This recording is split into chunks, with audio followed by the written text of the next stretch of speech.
सकला भक्त के सभी दर्शकों को मेरा नमस्कार और राम राम। भक्तों की कथाओं में आप सभी का स्वागत है। मेरी आज की कथा देवी भागवत से है। आज मैं आपको उतत्य की कथा सुना रही हूँ, जो देवी की कृपा से सत्यव्रत ब्राह्मण बन गया। ऐसी ही और कथाएं सुनने के लिए मेरा चैनल लाइक करें, शेयर करें और सब्सक्राइब करें।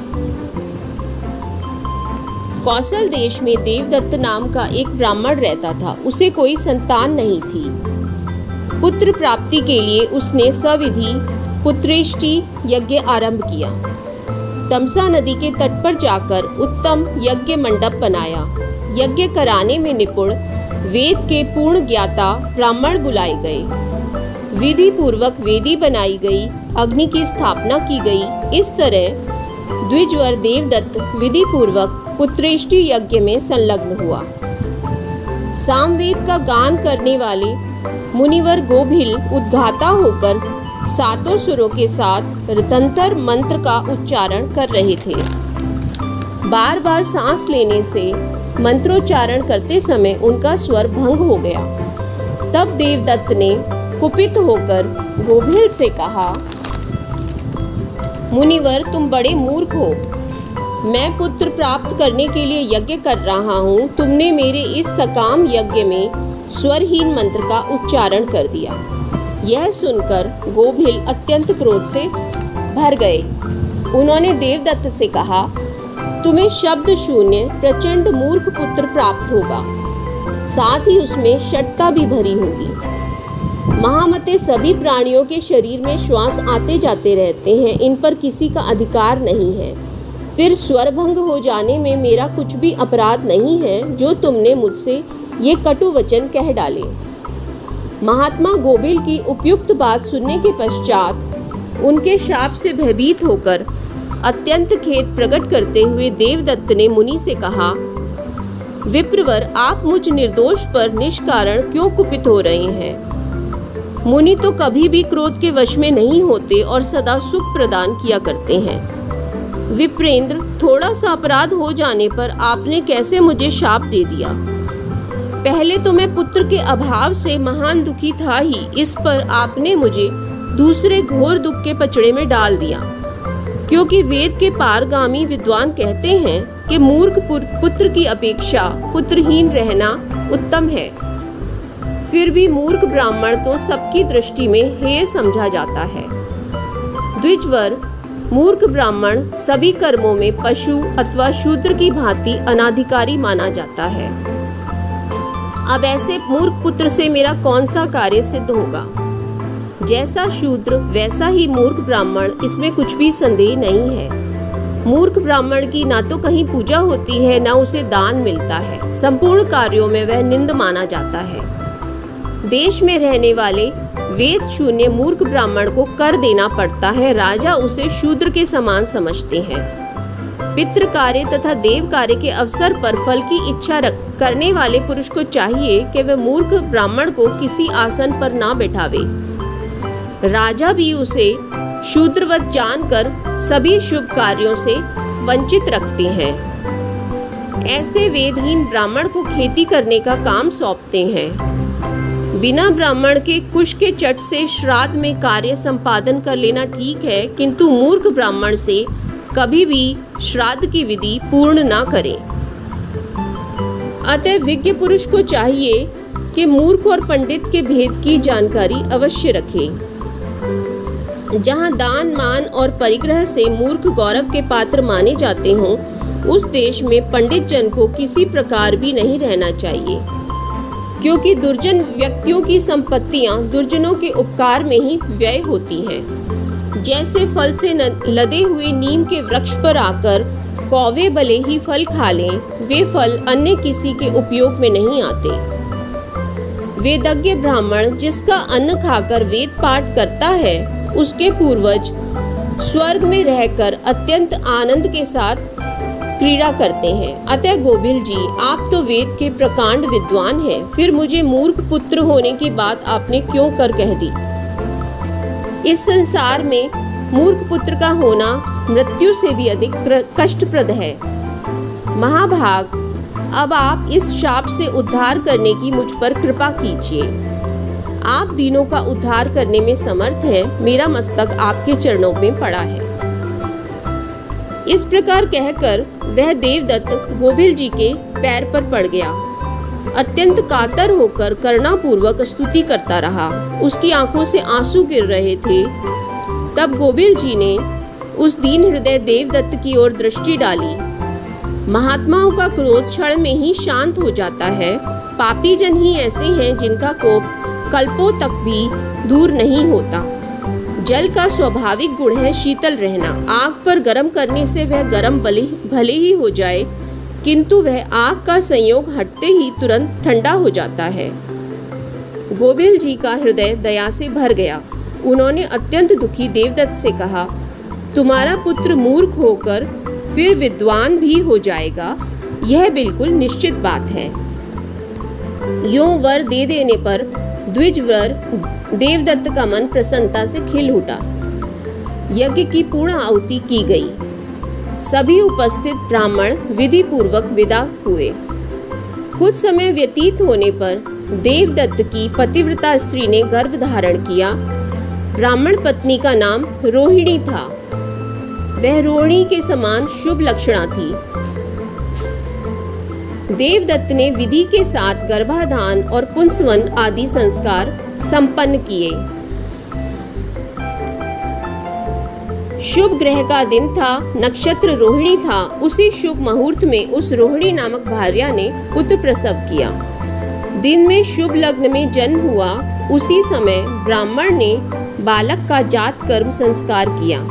समयानुसार पुत्र को देखकर उसका नामकरण किया। देवदत्त को पहले की बातें याद थीं। उन्होंने अपने उस पुत्र का नाम उतथ्य रखा। 8वें वर्ष में शुभ योग और शुभ दिन पाकर उस ब्राह्मण देवता ने पुत्र का यज्ञोपवीत संस्कार सविधि संपन्न किया। वेदाध्ययन की विधि उपस्थित होने पर गुरुदेव उतथ्य को पढ़ाने लगे, किंतु उतथ्य ने एक शब्द का भी उच्चारण नहीं किया। वह मूर्ख की भांति चुपचाप बैठा रहा। फिर पिता ने उसे बहुतेरे ढंग से पढ़ाया, किंतु उस मूर्ख की बुद्धि ठीक रास्ते पर नहीं आई। वह मूर्ख के समान पड़ा रहा। फिर तो पिता देवदत्त चिंता के समुद्र में डूबने लगे। 12 वर्षों तक उतथ्य पढ़ने का अभ्यास करता रहा, फिर भी संध्या वंदन करने की विधि तक उसे मालूम न हो सकी। जगत में जितने ब्राह्मण तपस्वी इतर जन थे, उन सब में इस बात का प्रचार हो गया कि उतथ्य मूर्ख है। जहाँ कहीं भी वह वन में जाता था, लोग उसका उपहास करते थे। माता पिता भी उसकी निंदा करने और कोसने लगे। जब सारी जनता, माता पिता, बंधु बांधव सभी उतथ्य की अत्यंत निंदा करने लगे, तब उस ब्राह्मण के मन में वैराग्य हो गया। वह वन में जाने लगा। पिता ने कहा, यदि यह अंधा या पंगु होता तो भी ठीक था, किंतु मूर्ख पुत्र तो बिल्कुल व्यर्थ है। माता पिता की इन बातों से ऊब कर वह उतथ्य वन में चला गया। गंगा के तट पर एक पवित्र स्थान था। वहीं सुंदर कुटी बनाकर वह जंगल के फल मूल खाकर जीवन व्यतीत करने लगा। वहां मन और इंद्रियों पर संयम रखते हुए वह रहने लगा। उसने यह उत्तम नियम बना लिया कि अब कभी भी झूठ नहीं बोलूंगा। यूं उस सुरम्य आश्रम पर ब्रह्मचर्य पूर्वक उसका समय व्यतीत होने लगा। वह ब्राह्मण उतथ्य ना तो वेदाध्ययन जानता था, न जप। देवताओं का ध्यान आराधन कैसा होता है, इसका भी उसे पता नहीं था। आसन, प्राणायाम, प्रत्याहार, भूत शुद्धि करने की विधि से वह बिल्कुल अपरिचित था। कीलक मंत्र पढ़ने, गायत्री का जप करने से वह सर्वथा अनभिज्ञ था। शौच जाने की, स्नान करने की, आचमन की विधि भी उसे मालूम नहीं थी। भोजन के समय प्राणाग्निहोत्र करके विश्वदेव बलि एवं अतिथि बलि देने, संध्या के अवसर पर समिधा लाकर हवन करने के नियम का ज्ञान भी उसे नहीं था। बस वह उतथ्य ब्राह्मण प्रातःकाल उठता था और दतुवन करके बिना कुछ मंत्र बोले शूद्र की भांति गंगा में स्नान कर लेता था। मध्याह्न काल में जंगल से फल ले आता था, इच्छानुसार उदर की पूर्ति कर लेता था। कौन फल खाने के योग्य है कौन नहीं, इसका उसे कुछ पता नहीं था। वह सत्य बोलता था, उसके मुख से कभी भी मिथ्या शब्द नहीं निकलता था। इससे वहां की जनता ने उस ब्राह्मण का नाम सत्यव्रत रख दिया। वह ना कभी किसी का अहित करता और ना अनुचित कर्म में उसकी प्रवृत्ति होती। सुख से अपनी कुटी में ही सो जाता था। भय उसके पास फटकने नहीं पाता था। हाँ, उसके मन में यह चिंता बनी रहती थी कि कब मेरा शरीर शांत हो जाएगा। मैं जंगल में कष्ट से जीवन व्यतीत कर रहा हूँ। मूर्ख जीवन को धिक्कार है, मर जाना निश्चित है, तो फिर देर क्यों? देव ने ही मुझे मूर्ख बना दिया है, इसमें दूसरा कोई कारण नहीं है। उत्तम ब्राह्मण जन्म कुल में जन्म पाकर भी मैं अब किसी के काम का नहीं रहा। जैसे वंध्या सुंदर स्त्री हो, बिना फल का वृक्ष हो, दूध न देने वाली गाय हो, वैसे ही मैं भी व्यर्थ ही रहा। मैं देव की भी क्या निंदा करूं? निश्चय ही मेरे ही ऐसे कर्म बन चुके हैं। मैंने पूर्व जन्म में पुस्तक लिखकर ना तो श्रेष्ठ ब्राह्मण को दान दी और ना किसी को उत्तम विद्या पढ़ाई। उसी कर्म के प्रभाव से मुझ अधम ब्राह्मण को यह फल भोगना पड़ रहा है। मैंने तीर्थ में जाकर तपस्या नहीं की, संत पुरुषों का स्वागत नहीं किया, धन देकर ब्राह्मणों की पूजा नहीं की, अतएव इस जन्म में मैं मूर्ख रह गया। यहाँ वेद और शास्त्र के पारगामी अनेकों मुनि कुमार हैं। किसी दुर्दैव का मारा हुआ मैं ही एक ऐसा दुर्बुद्धि निकला। मुझे तपस्या करने की विधि तो मालूम ही नहीं है, फिर मैं कौन सा श्रेष्ठ साधन करूं? मेरे मन की यह कल्पना व्यर्थ है, क्योंकि मेरा भाग्य ही खोटा है। इस प्रकार द्विजवर उतत्य के मन में रात दिन चिंता की तरंगे उठती रहती थीं। गंगा के तट पर पवित्र भूमि में एक छोटी सी कुटिया थी, उसी में ये अपना समय व्यतीत कर रहे थे। उतत्य का वह आश्रम बिल्कुल निर्जन वन में था। विरक्त होकर कालक्षेप करते हुए वे चुपचाप वहीं बैठे रहते थे। यों उस पुण्य सलिला गंगा के तट पर 14 वर्ष व्यतीत हो गए। न कोई आराधना की, न जप किया, न किसी मंत्र की जानकारी प्राप्त की। उस वन में रहकर उतत्य ने केवल समय ही व्यतीत किया।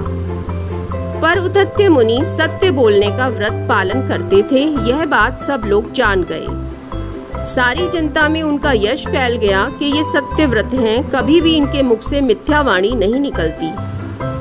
एक समय की बात है, एक महान मूर्ख जंगली आदमी शिकार खेलते हुए वहां आ पहुंचा। उसके हाथ में धनुष बाण थे। उस घोर वन में शिकार करते समय यमराज के समान वह बड़ा भयंकर जान पड़ता था। उसकी शक्ल सूरत बड़ी डरावनी थी। हिंसा वृत्ति में वह बड़ा ही निपुण था। उस धनुषधारी किरात के बाण से एक सूअर बिंध गया था। अत्यंत भयभीत होकर भागता हुआ वह सूअर बड़ी शीघ्रता से उतत्य मुनि के पास पहुंचा। जब आश्रम में आया तब उस सूअर का शरीर थरथर कांप रहा था। उसकी देह रुधिर से लथपथ हो गई थी। दया का वह महान पात्र हो गया था। उस दीनहीन पशु पर उतत्य मुनि की दृष्टि पड़ गई। रुधिर से भीगे शरीर वाला वह सूअर मुनि के सामने से ही दौड़ा जा रहा था। अभी तुरंत उसे चोट लगी थी। दया के उद्रेक से उतत्य मुनि कांप उठे। फिर तो उनके मुख से सारस्वत बीज आइम का उच्चारण हो गया। पहले इस मंत्र को न कभी जाना था न सुना था। किसी अदृष्ट प्रेरणा से उनके मुख में आ गया। वे महात्मा उतत्य तो नितांत अज्ञानी थे। उन्हें सारस्वत बीज मंत्र का क्या पता, किंतु शोक में पड़ जाने पर उनके मुख से यह उच्चारण हो गया। इधर वे सूअर आश्रम में जाकर एक सघन झाड़ी में छिप गया। वहां किसी के पहुंचने का मार्ग नहीं था। अब उसे मन में शांति मिली, किंतु बाण से विदा होने के कारण उसका शरीर कांप रहा था। इसके बाद तुरंत निषाद राज शिकारी कान तक बाण खींचे हुए धनुष हाथ में लिए उतत्य मुनि के सामने आ पहुंचा। उसका शरीर बड़ा ही भयंकर था। शिकार खेलते समय जान पड़ता था मानो स्वयं काल ही हो। उस व्याध ने देखा अद्वितीय सत्यवादी नाम से विख्यात उतथ्य मुनि कुश के आसन पर बैठे हैं। उसने सामने खड़े होकर प्रणाम किया और पूछा, द्विजवर, सुअर कहाँ गया? मैं जानता हूँ आप प्रसिद्ध सत्यव्रती हैं, अतः अब मैं आपसे पूछ रहा हूँ कि मेरे बाण से बिंधा हुआ वह सुअर कहाँ है? मेरा सारा परिवार भूख से छटपटा रहा है। मैं उस परिवार की क्षुधा शांत करने की इच्छा से ही आया हूँ। द्विजवर, ब्रह्मा ने मेरे लिए यही वृत्ति बनाई है, दूसरा कोई रोजगार नहीं है। मैं बिल्कुल सत्य कहता हूँ। अच्छे अथवा बुरे किसी उपाय से कुटुंब का भरण पोषण करना तो अनिवार्य ही है। ब्राह्मण देवता, आप सत्यव्रती हैं, सच्ची बात बतला दें। इस समय मेरे बाल बच्चे भूखों मर रहे हैं। बाण से मारा हुआ वह सुअर कहाँ गया है? पूछता हूँ, शीघ्र कहिए। इस प्रकार उस व्याध के पूछने पर महाभाग उतथ्य के मन में भांति भांति के विचार उठने लगे। सोचा, नहीं देखा है, यह कहने पर कौन सा उपाय है कि जिससे मेरा सत्यव्रत नष्ट न हो। परंतु सत्य हो अथवा असत्य, मैं यह भी कैसे कहूँ कि बाण से बिंधे हुए शरीर वाला सुअर इधर गया है। यह क्षुधातुर व्याध तो पूछ ही रहा है, उसे देखकर यह मार ही डालेगा। वह सत्य सत्य नहीं है जिसमें हिंसा भरी हो। यदि दयायुक्त हो तो अनृत भी सत्य कहा जाता है। जिससे मनुष्यों का हित होता है वही सत्य है, उसे असत्य नहीं कहा जाता। दोनों विरुद्ध पक्ष हैं। इस स्थिति में मेरा हित कैसे हो? मैं क्या उत्तर दूं जिससे मेरी वाणी भी झूठ ना हो। इस धर्म संकट में पड़कर उतथ्य सोचते रहे, परंतु किसी निर्णय पर नहीं पहुंच सके। जब उतथ्य ने बाण से छिदे हुए दया पात्र सुअर को देखा, तब उनके मुख से अनायास आइम शब्द निकल पड़ा था। आइम भगवती का वाग्वीज मंत्र है, अतः उसे सुनकर भगवती प्रसन्न हो गईं और उन्होंने उतथ्य को अलभ्य विद्या प्रदान कर दी। भगवती के वाग्वीज मंत्र का उच्चारण हो जाने से मुनि को संपूर्ण विद्याएं स्फुरित हो गईं। प्राचीन समय में जैसे वाल्मीकि जी हो चुके हैं, वैसे ही उतथ्य मुनि एक महान कवि बन गए। सत्य बोलने की अभिलाषा रखने वाले धर्मात्मा उतथ्य दयाशील तो थे ही, अब उन्होंने धनुष बाण लेकर सामने खड़े हुए व्याध से यह एक श्लोक कहा, या पश्यति न सा ब्रूते, या ब्रूते सा न पश्यति। अहो व्याध स्वकार्यार्थी किम पृच्छसि पुनः पुनः। व्याध, देखने वाली जो आंख है वह बोलती नहीं, और जो वाणी बोलती है उसने देखा नहीं। फिर तुम अपना कार्य साधने की धुन में क्यों लगे हुए बार बार मुझसे पूछ रहे हो। मुनिवर उतथ्य के यो कहने पर वह पशुघाती व्याध चला गया। सुअर के विषय में उसकी आशा नष्ट हो गई। जैसे आया था वैसे ही वह अपने स्थान पर लौट गया। अब वही उतथ्य एक दूसरे वाल्मीकि की भांति प्रकांड विद्वान हो गए। सारे भूमंडल पर सत्यव्रत नाम से उनकी प्रसिद्धि हो गई। तदंतर सारस्वत बीज मंत्र आइम का उन्होंने विधिवत जाप किया। इससे जगत में उनकी विद्वता की प्रभा चारों ओर फैल गई। ब्राह्मण लोग सभी पर्वों के अवसर पर उनका यश निरंतर गाया करते हैं। इस कथा को मुनिगण बहुत ही विस्तार से कहा करते हैं। यह समाचार सुनकर जिन पिता ने उतथ्य को त्याग दिया था वे आश्रम पर गए और बड़े आदर के साथ मुनि उतथ्य को घर लौटा लाए। अतएव उन आदि शक्ति भगवती जगदम्बिका की भक्ति पूर्वक सदा उपासना करनी चाहिए। वे पराशक्ति ही सारे जगत की कारण हैं। उपासना करने पर वे तुरंत वर देने में तत्पर हो जाती हैं।